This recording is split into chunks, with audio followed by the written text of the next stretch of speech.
Light is Jesus. Amen. Jesus is the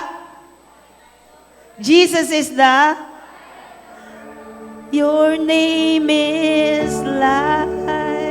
Diba? Break every stronghold. Shine through the shadows. Burn like a fire.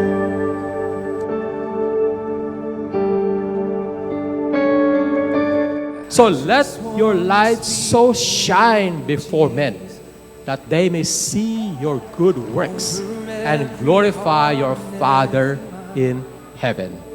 'Cause I know there is peace within your presence. I speak Jesus. You are the light of the world.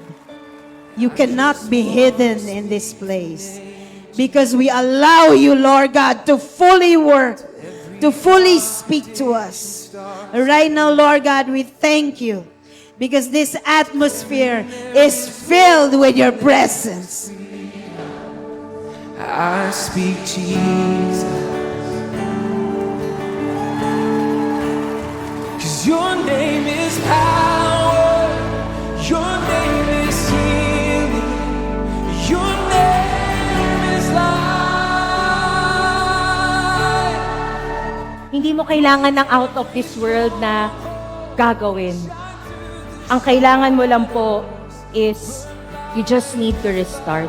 You need to restart with the first works and pray for a renewed fire. I just wanna speak the name of Jesus over fear and all anxiety. Sabi ni Jesus, bakit kailangan tayo magpatuloy mag-shine? Because there is a coming darkness. Sabi, work while there is light. It's power. Your name is healing.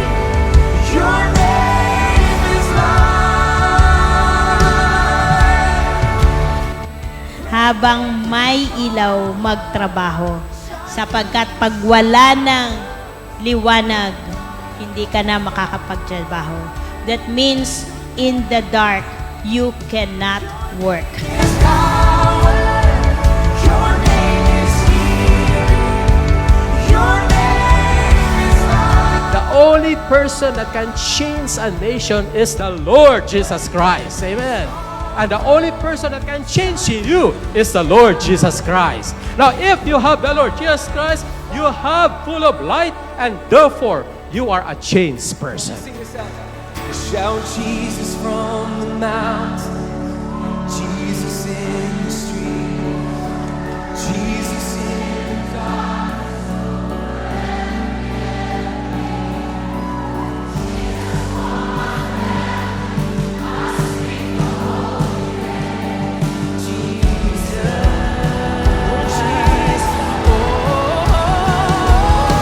Shout Jesus from the mountains, Jesus in the streets, Jesus in the darkness over every enemy.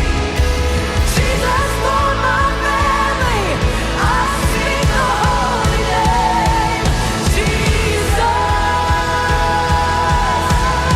your name, your name is In our spiritual lives, we start strong. You start strong in your faith, and then along the way, may nawala. So kaya nga po, sometimes when we lose our passion, hindi mo lang nawala yung passion mo, you also lose direction. Sometimes we lose our purpose. We lose sight of the light of God.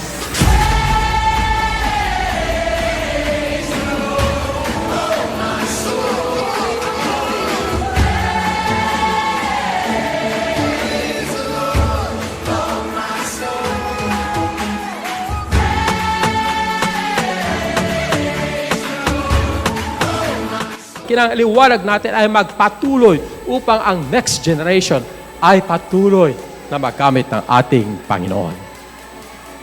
Tayo ang liwanag na yun.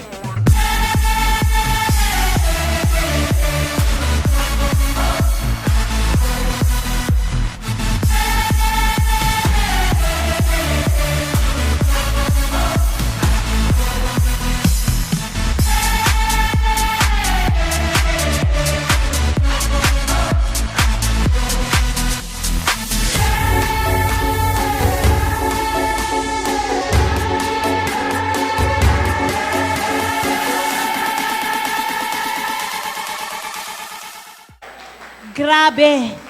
Sabi ni Pastor Joseph kanina, grabe. Grabe talaga ang gustong gawin ni Lord sa buhay mo.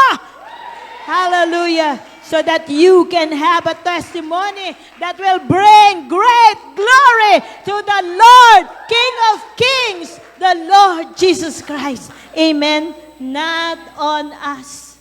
We have nothing. We are nothing. But all is for the Lord.